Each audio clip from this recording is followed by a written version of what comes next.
बोलो जयकारा बोल मेरे श्री गुरु महाराज की जय। सभी गुरुमुख प्रेमियों से सप्रेम जय सच्चिदानंद। वंदो चरण सरोज गुरु मुद मंगल आगार। जेहि सेवत नर होत हैं भव सागर से पार। गुरु जी के सुमिरन मात्र से नाशित विघ्न अनंत।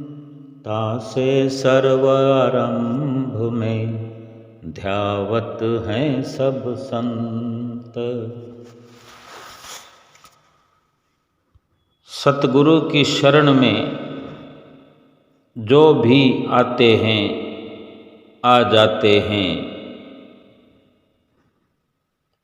सतगुरु ने मुक्ति का पथ दर्शाते हैं, मुक्ति की राह दिखाते हैं। जो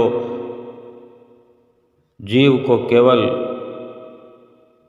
सतगुरु ही ये रास्ता दिखा सकते हैं। आत्म समर्पण करने की जरूरत है जीव को। सतगुरु की शरण में आना और समर्पण करना, ये दो अलग भाव हैं, दो अलग बात हैं। लेकिन इनको जो एक कर ले कि सतगुरु की शरण में आए और समर्पण भाव से आए, अपने आप को समर्पण करे। आत्मसमर्पण का भाव रखना ये नहीं दर्शाता कि शरीर रूप से वहीं बैठ जाए। अपनी आत्मा का समर्पण करना, अपने मन का समर्पण करना, मन सतगुरु के हवाले करना, ये जरूरी है मुख्य रूप से। और जिसने अपने मन का समर्पण कर दिया, आत्मा का समर्पण कर दिया, सतगुरु का हो गया इस प्रकार से, फिर वो चाहे शरीर रूप से कहीं हो, हजारों कोसों की दूरी पर हो, मीलों दूर हो, सतगुरु की तरफ से उस पर अपार दया कृपा बरसती रहती है। सतगुरु अपनी अपार दया कृपा करते हुए उसको नाम की दात बख्शते हैं और ये सिलसिला हमेशा चलता रहता है। चाहे वो सतगुरु के नज़दीक आकर दर्शन करे या दूर रहते हुए सतगुरु को याद करे। जो सतगुरु कृपा करके नाम की दात बख्शते हैं, जिसके अभ्यास तथा सिमरन से जीवात्मा अपने निजी घर की ओर प्रस्थान करती है।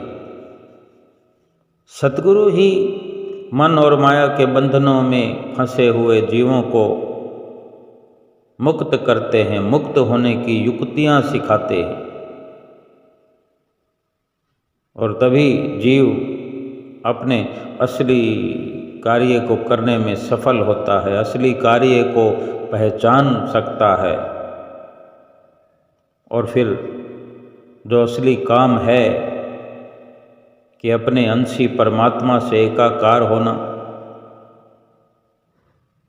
और इस असली कार्य को पूरा करने में सफल होता है। इसलिए अपने सतगुरु द्वारा बख्शे हुए सच्चे नाम की कमाई करते चले जाना है, ये जरूरी है। अब सतगुरु कौन है, उनसे हमारा क्या संबंध है? श्री सतगुरुदेव महाराज जी परमात्मा का साकार रूप है और अच्छे से समझें तो भगवान का, परमपिता परमेश्वर का साकार रूप जो सतगुरु हैं, जिनकी हमने शरण ले ली है, इन्हीं में सारे जगत के देवी देवताओं, तीर्थ स्थानों का वास है। श्री सतगुरुदेव महाराज जी, श्री गुरु महाराज जी सतगुरु के रूप में अपनी भटकी हुई रूहों का उद्धार करने के लिए आए हैं। हम सब जो हैं भटकी रूहें हैं, भटकी हुई रूहें, भटकी हुई आत्माएं हैं। हम जो कि परमात्मा से बिछड़कर इस संसार में अब आए हैं, भटकते भटकते, वास्तव में हम इन्हीं परमात्मा का ही अंश हैं। श्री गुरु महाराज जी ही हमारे अंशी हैं, हम अंश हैं, हम कोई अलग नहीं है उनसे। इस संसार में आ गए हैं, भटकते भटकते इस मनुष्य जीवन में आए हैं, मनुष्य जीवन को संसार में आए हैं। इसी संसार में हम अनेकों अनेकों जन्म 84 लाख योनियों में काटते रहे हैं, लेकिन अब परमपिता परमेश्वर की कृपा से संसार में मनुष्य जीवन लेकर आए, मनुष्य योनि में आए, और यहाँ आकर हम अपने वास्तविक असली रूप को अभी भी भूले हुए हैं। 84 लाख योनियों में जो हम भटके हैं, बिछड़े हुए अपने अंशी से भटकते रहे हैं, भूले रहे हैं, और इस मनुष्य शरीर में भी हम भूले रहे। और श्री गुरु महाराज जी ये रूप लेकर हमारी पहचान कराने आए, और इनकी कृपा के बिना, इनकी शरण संगति के बिना हम अपने अंशी से मिल नहीं सकते। और अब जबकि सतगुरु की हमें शरण प्राप्त हुई है, जब से हमने सतगुरु को अपना माना है, तो अनेक बार ऐसा हमें लगता है दर्शन करते हुए कि श्री गुरु महाराज जी से विशेष हमारा लगाव होता है, हमने अपना लगाव होते देखा है। बेशक थोड़े समय के लिए, थोड़ा अवसर के लिए हम उनके आसपास रहते होंगे, बाकी का समय अपने घर में, काम व्यवहार में हम व्यतीत करते हैं। लेकिन जब जब भी सतगुरु की बात होती है, सतगुरु का नाम लेते हैं, और जो गुरुमुख प्रेमी है वो दिन भर हे गुरु महाराज, हे गुरु महाराज की रट लगाए रहते हैं। ये सब क्या है? कोई हमारा खून का रिश्ता नहीं है, कोई हमारे परिवार का हिस्सा नहीं है, कोई पारिवारिक रिश्ता नहीं है, लेकिन उनसे कहीं बढ़कर जो आत्मिक संबंध है, संबंध ही क्या कि हम और वो एक ही हैं। लेकिन भूलवश अज्ञानता का पर्दा बीच में आ गया है। कितने दुखों वाले जीवन हमने व्यतीत किए हैं। संसार में झूठे रिश्ते जो हमारे आसपास हैं, उनके लिए हम कुर्बानी करते हैं, उनके लिए मेहनत करते हैं, उनके लिए दुख सहन करते हैं, और उनको उपहार, गिफ्ट उनके लिए भेंट करते हैं। ये सिलसिला जीवन भर चलता है। लेकिन सतगुरु के आगे जो हम तन से, मन से, धन से मेहनत करते हुए उपहार ले जा कर के, गिफ्ट ले जाकर भेंटा करते हैं, ये कोई बाहरी रिश्ता तो है नहीं, लेकिन फिर भी इतने यत्न करके, इतने साधन जुटाकर वहाँ पर पहुँचते हैं। ये बिना रिश्ते के तो संभव नहीं है। लेकिन रिश्ता तो यही है, असल रिश्ता ही हमारा इस संसार में अगर कोई है तो वो सतगुरु से है। श्री गुरु महाराज जी हमें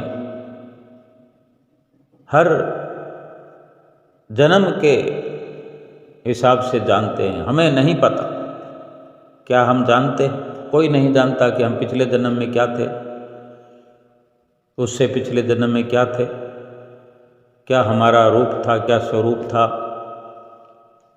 कैसे कैसे हम कर्म करते रहे, कहाँ कहाँ उलझते रहे, क्या दुख उठाते रहे। सतगुरु सब जानते हैं और सतगुरु ही केवल जानने वाले हैं। और हमें भी जानकारी देने के लिए, हमें वो ज्ञान बख्शने के लिए, वो एहसास कराने के लिए इस धराधाम पर अवतरित हुए। उन्हीं की कृपा से ही हम उनके चरणों में खिंचे चले गए हैं। संसार में ऐसे अनेक लोग हैं, किन्हीं और की संगत में जाकर के, किन्हीं और की शरण में जाकर ऐसा सुख महसूस नहीं होता। बड़े बड़े लोगों से मिलना होता है, बड़े बड़े लोगों से कोई भी मिल सकता है, शरण में ही तो जाना है, किसी को हाथ जोड़कर प्रणाम ही तो करना है, किसी को भी कर सकते हैं।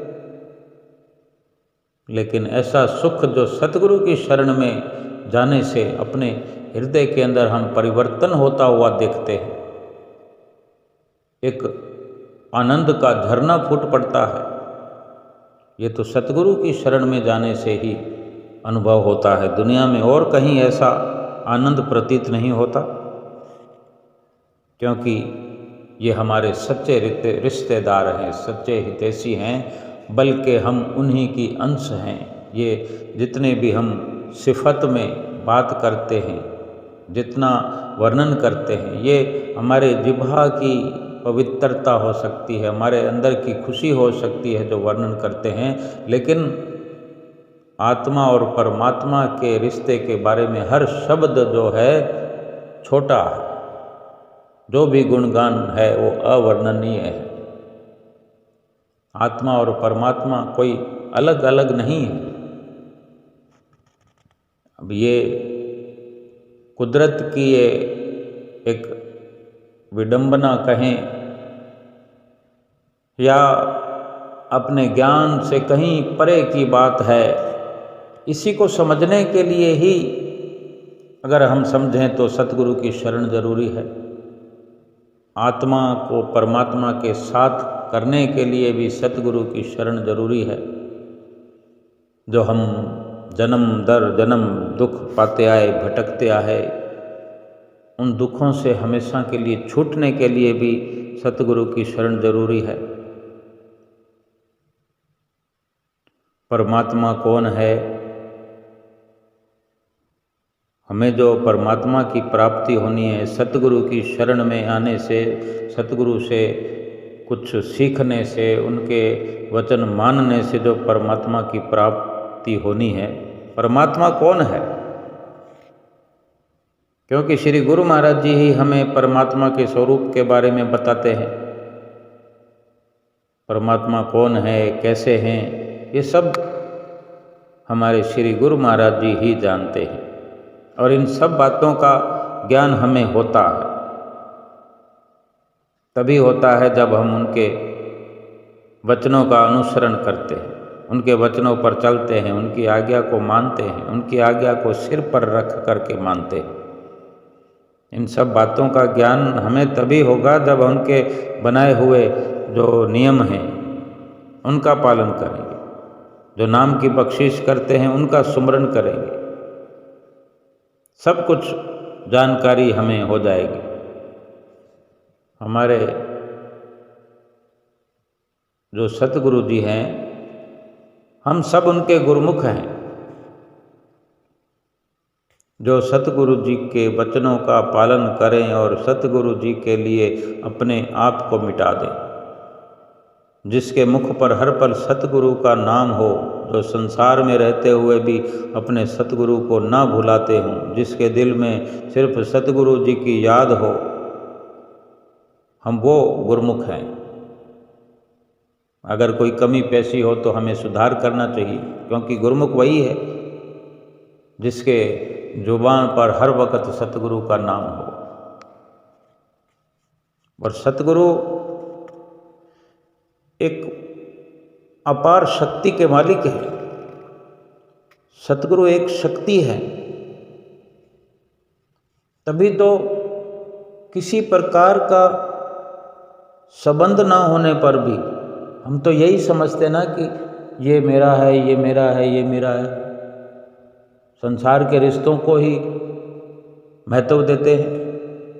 सतगुरु को हमने महत्व दे दिया है, ये अलग बात है, लेकिन पहले शुरुआत में जब सतगुरु से मुलाकात होती है, सतगुरु की शरण हासिल करते हैं, तो तब से ही सतगुरु की शक्ति का हमें एहसास होता है कि उनका दर्शन करने के बाद, उनकी संगत ग्रहण करने के बाद, उनसे नाम की बख्शिश होने के बाद बंद आँखों से भी हमें सतगुरु के दर्शन होते हैं। बंद आँखों से भी उनका दर्शन चारों पहर बना रहता है, आठों पहर बना रहता है, दिन क्या रात क्या। सतगुरु वो हैं जिनके स्मरण मात्र से सभी दुखों से छुटकारा हो जाता है, जिनको देखकर नज़ारों के नज़ारे हमें उठते बैठते दिखते हैं। हमारी जो नज़र है, आँखों की नज़र में वो नज़ारे समाहित ऐसे हो जाते हैं कि बाकी सब कुछ देखना गवारा नहीं होता। नज़रों के नज़ारे साफ हो जाते हैं, जिनके अनमोल वचनों से, शब्दों से मीठा अमृत बरसता है। सतगुरु वो हैं जो हमारी हर पल खबर रखते हैं, हमारी फिक्र करते हैं, हमें हमारी शुद्ध दिलाते हैं। हम जो अपने आप से बेखबर हैं, हमें हमारी अपनी खबर कराते हैं, हमें जगाते हैं। सतगुरु वो हैं जो हमें अंधकार से प्रकाश की ओर ले जाते हैं, अज्ञान से ज्ञान की ओर ले जाते हैं। सतगुरु प्रतीक है ज्ञान रूपी प्रकाश के। संसार में कोई प्रकाश की कमी नहीं है, हमारे घर में कोई प्रकाश की कमी नहीं है, उजालों की कमी नहीं है, लेकिन भीतर का प्रकाश सतगुरु के भीतर विराट आकाश मौजूद है। रत्नों से परिपूर्ण सागर की गहराइयां भी विद्यमान हैं, और यही सब हमें विरासत में सतगुरु ही देते हैं। जो सतगुरु के पास है वो सब कुछ वो अपने शिष्य को देना जानते हैं, क्योंकि सतगुरु देने आए। सतगुरु देने की भाषा जानते हैं, सतगुरु समझने समझाने का हुनर जानते हैं। हमारी हर बात को समझ करके फिर हमें समझाते हैं। सतगुरु बिना बोले भी बहुत कुछ बोलते हैं। सतगुरु शिष्य से कुछ छीनते भी हैं तो वही छीनते हैं, वही लेते हैं जो शिष्य के लिए दुखद है।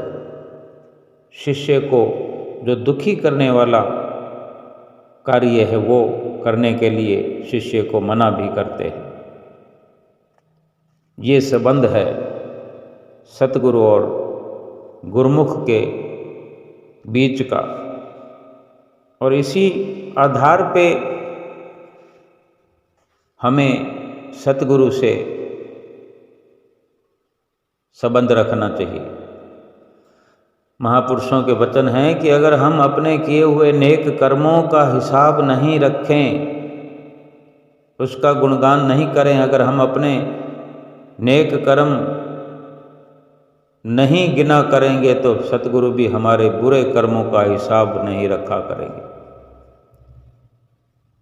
यानी हमें सतगुरु से शिक्षा मिलती है कि हम जो भजन भक्ति करते हैं इसकी गिनती नहीं किया करें, क्योंकि गिनती करने से असर कम हो जाता है। और जो संसार के पीछे हम रात और दिन भागते हैं, सतगुरु का फरमान है कि ये संसार जो है परछाई मात्र है। परछाई का उदाहरण देकर समझाते हैं कि जिस प्रकार हम राह में चलते हैं, अगर सूर्य की ओर हम मुंह किए हुए चलते हैं तो हमारी परछाई जो है हमारे पीछे आती है।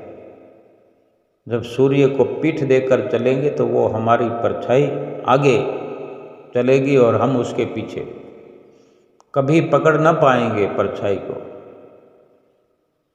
और क्यों पकड़ना चाहते हैं? जिस परछाई के हम पीछे पीछे भाग रहे हैं, अगर हम अपनी दिशा बदल लेते हैं, दशा बदल लेते हैं, हम अपना मुख फेर लेते हैं उस परछाई की ओर से, मुख अपना सूर्य की ओर कर लेते हैं, तो परछाई तो हमारे पीछे पीछे अपने आप ही चली आएगी। परछाई से पीठ करना यानी माया से पीठ करना, संसार के समानों से पीठ करना, संसार की दशा से उलट होकर के चलना, संसार की दशा और दिशा में लिप्त नहीं होना। और सूर्य यानी सतगुरु के मुखारविंद से बख्शे हुए जो प्रकाश रूपी वचन हैं, उन वचनों की ओर मुख करके चलना, या सतगुरु के बताए हुए रास्ते पर चलना, सतगुरु की ओर मुख करके चलना। ये फिर माया के जितने भी सामान हैं, संसार है, इसको परछाई का रूप दिया है। तो ये माया रूप, संसार रूप जो भी परछाई है, ये हमारे पीछे चल पड़े, जिनके पीछे हम रात और दिन भागते हैं। पूरा संसार भाग रहा है, पूरा संसार दौड़ रहा है इनको पाने के लिए। अगर कुछ प्राप्त कर भी लें, अव्वल तो ये परछाई का दर्जा दिया है तो कोई इसको आज तक प्राप्त कर नहीं सकता, कोई परछाई को नहीं पकड़ पाया, क्योंकि हर वक्त वो और अधिक पाने की लालसा लगी रही है, अंतिम समय तक, अंतिम श्वास तक। इसीलिए अधूरा माना जाता है कि कोई भी इस संसार रूपी परछाई को मुकम्मल पा नहीं सका। फिर भी अगर मान लें कि अगर हम धन पदार्थ कमाते हैं, इकट्ठा करते हैं, लेकिन उसका अस्तित्व क्या है? कि अगर कमाया भी सही, इकट्ठा किया भी सही, तो वो जो अंत समय, तो क्या इस जीवन में, जीवन के रहते हुए भी साथ नहीं निभता उनसे? और निभ भी जाए तो इकट्ठा किया हुआ धन साथ नहीं ले जा सकते। धन क्या ले जाएंगे? जब शरीर नहीं ले जा सकते तो फिर इसी शरीर से धन कमाया है, लेकिन हर वक्त अपने हाथों को खाली पाया है। कोई भी किसी भी प्रकार से देखे, जब भी देखेगा हाथ खाली है। हाथ में कोई सामान उठा लिया तो हाथ में रख लिया, कितनी देर रखे? थोड़ी देर में तो हाथ धोना है। जब तब इंसान देखता है अपने हाथों को खाली देखता है, और फिर ये सच्चाई एक दिन और गहराई से समझ में आने लगती है अंतिम समय में। बेशक कोई कमी पैसी रह जाए समय में, लेकिन हमने जो देखा है हमारे ही सामने लोगों को जाते हुए, घर में, परिवार में, बाहर में, आसपास में, हम तो यकीनन कह सकते हैं कि वो कुछ भी साथ नहीं लेके गया। फिर हम कैसे ले जाएंगे? इसको समझाने के लिए, इसको समझने के लिए कोई बहुत बड़ी महफिल सजाने की जरूरत नहीं है। सब कुछ समझ में आता है, लेकिन हम जानबूझकर अनजान बने हुए हैं और उन्हीं चीज़ों को इकट्ठा कर रहे हैं जो साथ ले जा नहीं सकते। और फिर जो इकट्ठा किया है, जो कर रहे हैं, कितनों को दुख देकर इकट्ठा किया, कितनों को धोखे में रख करके इकट्ठा किया। अगर किसी को दुख देकर अपने स्वार्थ के लिए, अपने परिवार के लिए, अपने मतलब के लिए झूठा धन किया, तो फिर हम सुखी कहाँ से हो जाएंगे?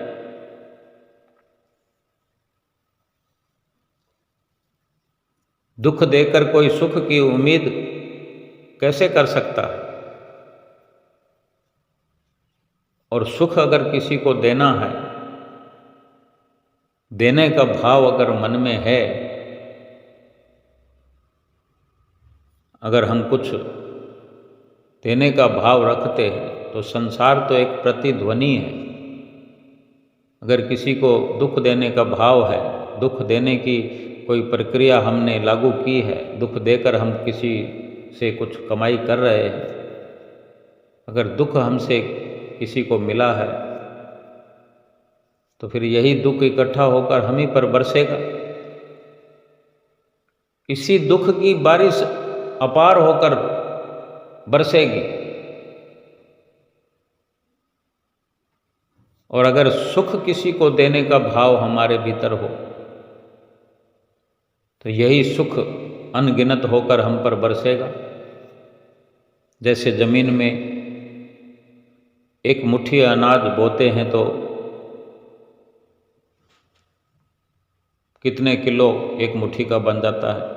कहावत है कि घुंघची भर जो बोइए तो उगे पसेरी 8। घुंघची कहते हैं मुट्ठी को, कि एक मुट्ठी भर जहाँ बीज बोते हैं उसका उगे पसेरी 8। 8 पसेरी यानी 8 सेर। 8 सेर, 8 लीटर लगा लो, 8 किलो लगा लो। किलो से सेर कम होता है। पुरानी ये भाषाएं हैं, शास्त्रों में वर्णन है। आज किसी की ये बनाई हुई कोई मर्यादाएं नहीं है। ये युगों युगांतरों से सृष्टि की रचना से ये सब शास्त्रों की जुबानी, संतों महापुरुषों की जुबानी जो वचन हुए वो लिखे गए हैं। और आज भी हम उन्हीं का अगर अनुसरण करें तो इस लोक में भी हम हमेशा सुखी बने रहेंगे और परलोक भी हमारा सुहेला होगा। ऐसी वस्तु को क्यों एकत्र करना जो जीवन में रहते हुए भी हमें दुखी करे और बाद यहाँ से जाने के हमारे लिए दुख का कारण बने। जिनको हम दुख देते हैं उस वक़्त कर्मों की खेती तो हम कर रहे होते हैं। वो अवस्था तो निपट जाती है जो देखने में आती है, लेकिन जो कर्मों का बंधन है वो हम ही को सहन करना पड़ता है। और इन्हीं कर्मों के बंधन स्वरूप जन्म जन्मांतरों से दुख पाते आ रहे हैं, भटकते आ रहे हैं। अब अंत हो जाना चाहिए, क्योंकि ये जो अवसर है मनुष्य योनि का है, इस अवसर में सतगुरु की शरण मिल गई है। सतगुरु के आगे हमने अपने आप को झुका दिया है, समर्पण कर दिया है, तो क्यों हम फिर अपनी मर्जी चलानी है? अब तो सतगुरु की मौज में चलना है। सतगुरु के आगे समर्पण किस लिए करते हैं और असली समर्पण क्या है? अगर मन सतगुरु को सौंप दिया, फिर अपने मन का तो कुछ रहा नहीं, और अपने मन का क्यों करना है? सतगुरु के मन का होने दो, सतगुरु की मौज में अपने आप को चलने दो। और सतगुरु क्या खाना पीना बंद थोड़ी कर देते हैं, क्या पहनना बंद करवा देते हैं, क्या रहना महल माड़ियों में बंद करवा देते हैं? कुछ भी मना नहीं करते। बस वो अपनी मौज पर चलाते हैं, और उनकी मौज ये है कि किसी को दुख मत दो, हो सके तो किसी को सुख पहुंचाओ, किसी को खुशियां बांटो, क्योंकि वे हमें खुशियां बांटते हैं और हमें भी आगे खुशियां बांटने का इशारा करते हैं। ये तो अच्छी बात है। यानी हम अपनी मर्जी ना चलाएं, सतगुरु की मर्जी करें, सतगुरु की मौज पर चलें। सतगुरु हमें भगवान के रास्ते चला रहे हैं, भगवान के रास्ते चलाना चाहते हैं, भगवान से मिलाना चाहते हैं, परमात्मा की बात समझाना चाहते हैं, परमात्मा और आत्मा का मेल कराना चाहते हैं। इतने वर्षों तक जो हुआ सो हुआ, लेकिन आज हमने सतगुरु की शरण ले ली है, हम सतगुरु की शरण में हैं। फिर भी अगर इस मनुष्य जीवन में लाभान्वित न हुए तो कितने बड़े दुख की बात हो। एक 84 की योनि में सफ़र करने वाला जीव जो है, अगर भगवान की राह पर नहीं चल सकता तो समझ में आने वाली बात है। 84 लाख योनियों से श्रेष्ठ मनुष्य योनि में आकर भी अगर भगवान की राह पर चलकर, भगवान के गीत गाते हुए, भगवान की भक्ति करते हुए, सतगुरु की शरण हासिल करके भी अगर परमात्मा को नहीं मिल सकता और परमात्मा को मिले बिना इस मनुष्य जीवन से ये जीव चला गया, ये शरीर छूट गया, कितना बड़ा दुख हो जाएगा। फिर ये मनुष्य जीवन मिलेगा नहीं मिलेगा? शास्त्रों में यही वर्णन है कि अगर भगवान की भक्ति नहीं करेंगे तो फिर मनुष्य जीवन दोबारा नहीं मिलेगा। भाव यही है कहने का कि भजन भक्ति की मनुष्य जीवन में जरूरत है। एक प्रेमी कहता है कि काटा है सफ़र मैंने इसी सहारे पर कि आप खड़े हो सतगुरु दूसरे किनारे पर। सतगुरु हमें लेने के लिए आए और हम भी हर वक्त उनका ध्यान करते हुए सफ़र करें कि इस किनारे से हम चल पड़े हैं तो दूसरे किनारे पर सतगुरु खड़े। उनका ध्यान करते हुए हमारा सफ़र बीच मझधार से कैसे कट जाएगा हमें पता भी नहीं लगेगा। उनका ध्यान होना चाहिए। सारा संसार और सारे संसार के सुख वैभव सब पीछे चले आएंगे। किसी सामान को हाथ लगाए बिना, किसी सामान की कामना किए बिना ही उससे कहीं हजारों गुना अधिक सुख हमारे हृदय में सतगुरु के वचनों से भर जाएगा। जरूरत नहीं, जिसको असल मिलता हो उसे झूठ की जरूरत क्या है। जिसको परमात्मा मिलता हो, जिसकी आत्मा को परमात्मा मिल रहा हो, मिल गया हो, उसे झूठे संसार की जरूरत क्या है। क्यों वो उस झूठे संसार में अपना मन अटकाए, संसार के झूठे रिश्तों में, सामानों में अपना मन लगाए। ना कर विश्वास रिश्ते पर जो सड़क पार नहीं कराएगा। एक ही सच्चा सतगुरु जो भव से पार लगाएगा। फरमाते हैं कि जो झूठे रिश्ते हैं उनका विश्वास छोड़ दो। ज़्यादा से ज़्यादा क्या करेगा, कहीं वो सड़क पार कराने से मना कर देंगे, कोई बात नहीं। जिसको भवसागर से पार कराने वाले सतगुरु का रिश्ता मिल गया हो, वो झूठे रिश्ते, छोटी छोटी सड़क पार कराने की कामना क्यों करे? क्यों ऐसे रिश्तों की उसे ज़रूरत होगी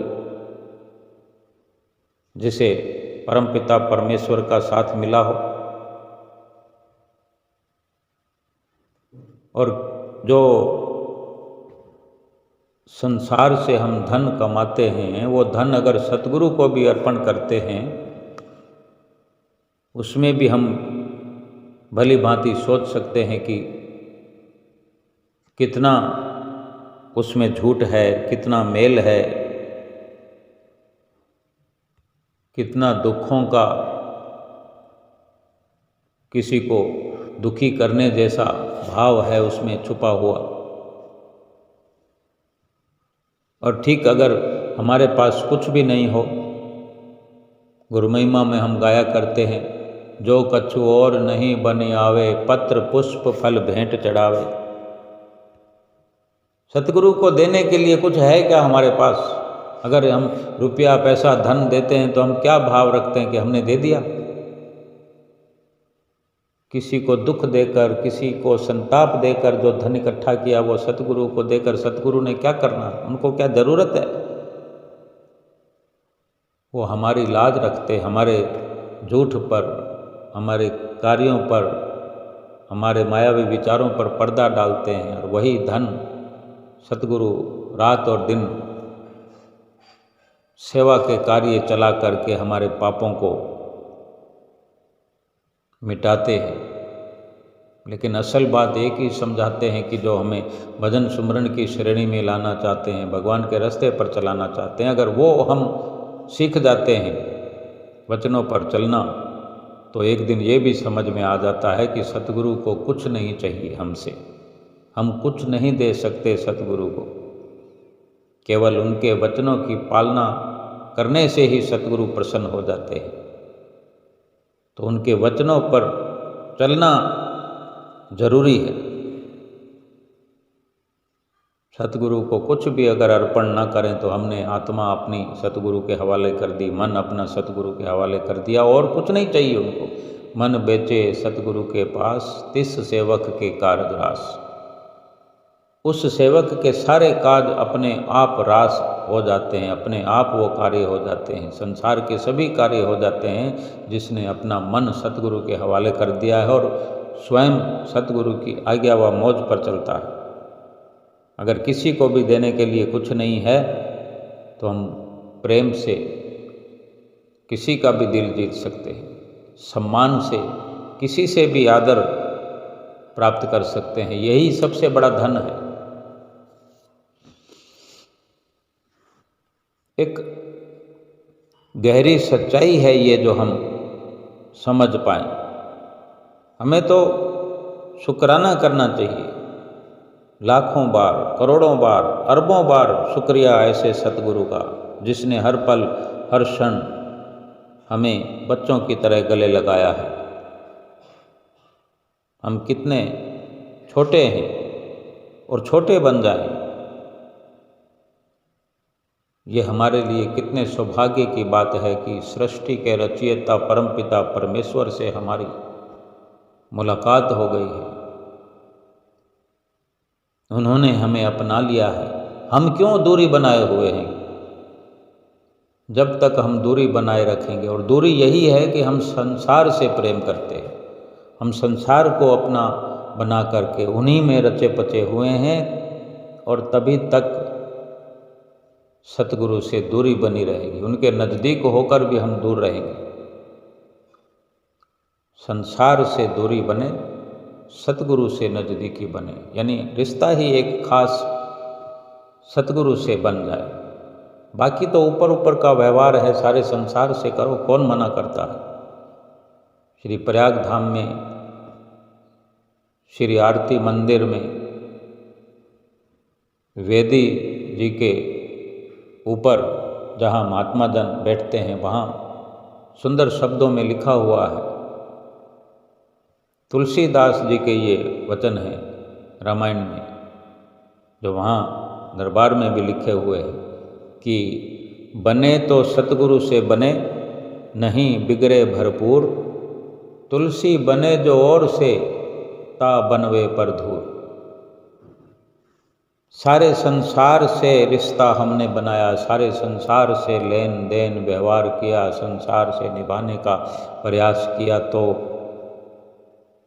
क्या निभ गया रिश्ता? कितनों ने संसार में हमें वक्त वक्त पे धोखा दिया, कितनों ने साथ छोड़ा, एक दिन हमने भी साथ छोड़ दिया। सब एक दूसरे का साथ छोड़ देने के लिए ही साथ बना हुआ है। ये कैसा साथ है? और जो रिश्ता हम बना के रखते हैं, ये रिश्ता भी कभी कहीं टूट जाता है, कभी कहीं टूट जाता है। इसलिए ये वचन है कि बने तो सतगुरु से बने, फिर चाहे संसार से क्यों ना बिगड़ जाए, क्योंकि बाकी सब संसार से जो इंसान ये जीव रिश्ता बनाता है, कायम करता है रिश्ता, इस रिश्ते पर तो एक दिन मिट्टी पड़ जाएगी। निभना तो यही है सच्चा रिश्ता जो सतगुरु से, तो क्यों ना इसी के लिए प्रयास किया जाए। सतगुरु से रिश्ता बनाने का प्रयास किया जाए, सतगुरु से रिश्ता निभाने का प्रयास किया जाए। जो निभाने वाले हैं,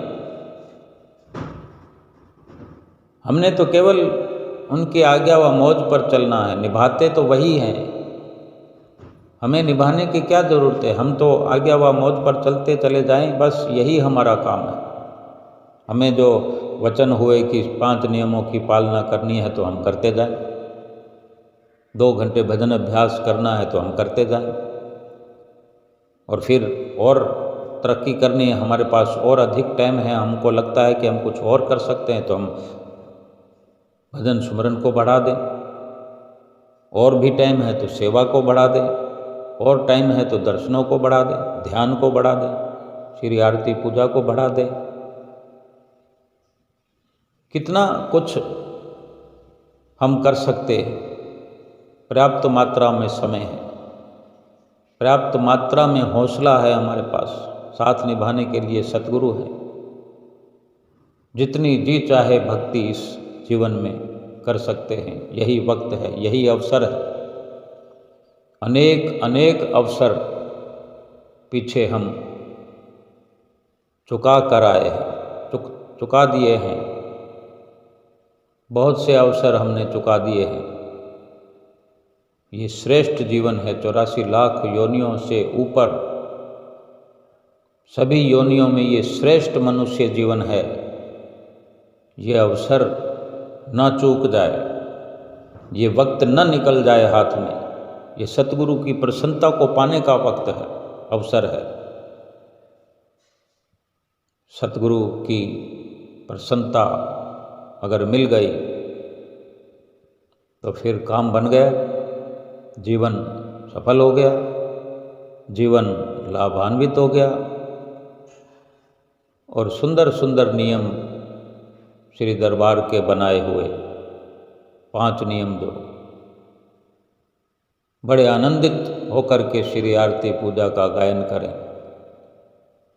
आनंद मग्न होकर के सेवा का अवसर पूरा करें, सेवा करते हुए, और आनंद अपने भीतर धारण करते हुए सत्संग श्रवण करें, सत्य का संग करें, सत्संग के वचनों पर चलें, आनंद विभोर होकर के सतगुरु का दर्शन अनेक अनेक बार दिन में करें, घर में करें। श्री परमहंसों के सुंदर स्वरूप को अपने आँखों के आगे विराजमान करके नतमस्तक होते हुए, शुक्राना करते हुए ये नित्य नेम पूरे करें। भजन अभ्यास करते हुए मस्तक पर सतगुरु का सुंदर ध्यान जमा करके श्वास श्वास सुमरन करें, भजन करें। अपने रोम रोम से